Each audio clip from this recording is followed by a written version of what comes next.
Hello दोस्तों, क्या आप जानते हैं टाइटैनिक जहाज के आखिरी के कुछ घंटे कैसे थे? नहीं जानते तो वीडियो को पूरा देखें। रात ठंडी थी, समंदर शांत, तारे चमक रहे थे जैसे किसी कहानी की शुरुआत हो। टाइटैनिक अपनी पहली यात्रा पर अमेरिका की ओर जा रहा था। सब कुछ नॉर्मल लग रहा था, जैसे एक सपने की तरह। लेकिन रात के 11:40 पर एक तेज आवाज ने सब कुछ बदल दिया। एक पल में सब कुछ बदल गया। धमाका नहीं, बल्कि खुरचने की एक सिहरन की आवाज। ऊपर डेक पर उलझन फैल गई। लोग हैरान थे। अकल्पनीय टाइटैनिक एक आइसबर्ग से टकरा गया था। एक बड़ा आइसबर्ग जो किसी दानव की तरह सामने आया। पहले कुछ पल धोखे से शांत थे, जैसे कुछ हुआ ही ना हो। एक अजीब सी शांति। कई यात्रियों ने हल्का झटका महसूस किया, लेकिन सभी ने नहीं। कुछ सोते रहे, जैसे कुछ हुआ ही ना हो। दूसरों ने इसे एक मामूली टक्कर समझकर इग्नोर कर दिया, लेकिन असलियत कुछ और थी। एक भयानक सच्चाई। नीचे डेक में हालात सीरियस थे, बहुत सीरियस। पानी तेजी से भर रहा था। जहाज के पतवार में पानी भर रहा था, तेजी से, जैसे कोई बुरा सपना। क्रू शुरू में नुकसान के बारे में अनिश्चित जांच करने लगा। हर कोई चिंतित था। एक अनजाना डर। रिपोर्ट जल्दी ही आ गई, और यह अच्छी नहीं थी। एक बुरी खबर। आइसबर्ग ने जहाज के एक तरफ एक बड़ा छेद कर दिया था। एक बड़ा छेद, जैसे किसी ने दिल चीर दिया हो। पानी से बचे हुए डिब्बे टूट गए थे। अकल्पनीय हो रहा था। एक भयानक सच्चाई। टाइटैनिक में पानी भर रहा था, और यह शुरुआत थी, एक अंत की शुरुआत। कैप्टन स्मिथ खतरे की गंध पाते ही डेक पर जल्दी पहुंचे। अब स्थिति की सीरियसनेस साफ हो चुकी थी।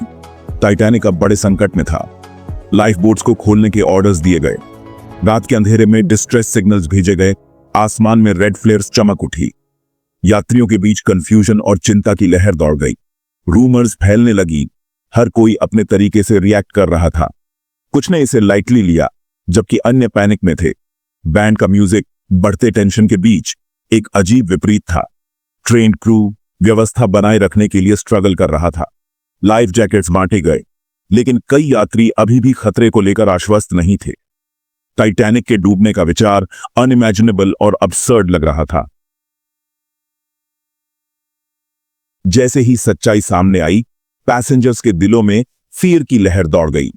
क्रू ने विमेन और चिल्ड्रन को लाइफ बोट की ओर ले जाना शुरू किया।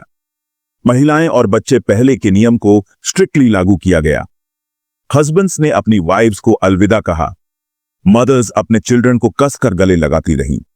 लाइफ बोट्स, जो सभी के लिए पर्याप्त नहीं थी, डार्क ओशन में उतारी गई। हर डिपार्चर का मतलब था अपनों को पीछे छोड़ना। बैंड बजता रहा। उनका म्यूजिक अब कंफर्ट और डिस्पेयर का सोर्स बन गया था। डेक पर केओस और ब्रेवरी का अद्भुत संगम देखने को मिला। कुछ पैसेंजर्स ने अपने लव्ड वंस को छोड़ने से मना कर दिया। दूसरों ने सेल्फलेसली लाइफ बोट में अपनी जगह छोड़ दी।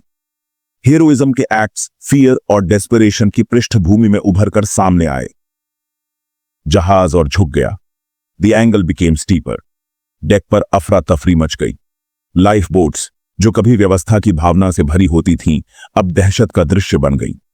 लोग अपनी जान बचाने के लिए संघर्ष कर रहे थे। कुछ पलट गईं, तो कुछ आधी ही भरी रहीं। हर तरफ हाहाकार मचा हुआ था।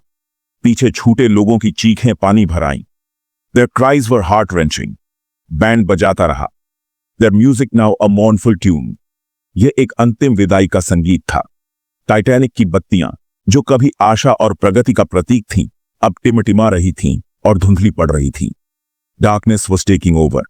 एक बार का शानदार जहाज अब एक मकबरा था, slowly sinking into the icy Atlantic.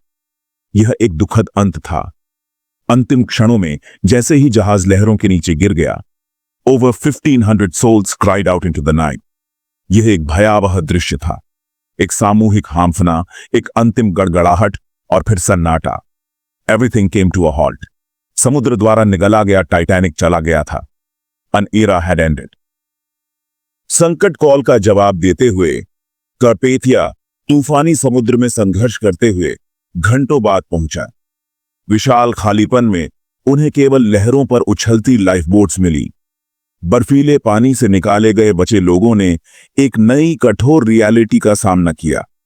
वे जीवित थे, लेकिन ट्रेजेडी ने उनकी आत्माओं पर गहरा निशान छोड़ दिया था।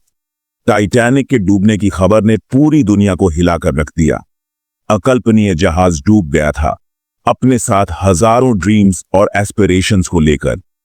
इस डिजास्टर ने टेक्नोलॉजी की सीमाओं और ह्यूमन लाइफ की नाजुकता को उजागर कर दिया। टाइटैनिक अब उस भयानक रात की एक गोस्टली याद दिलाता है। समुद्र तल पर टिका हुआ है। ये पीड़ितों के लिए और समुद्र की स्थायी शक्ति के लिए एक मौन स्मारक है। ट्रेजेडी, वीरता और क्षति की कहानी, टाइटैनिक की कहानी, एक सदी बाद भी गूंजती रहती है।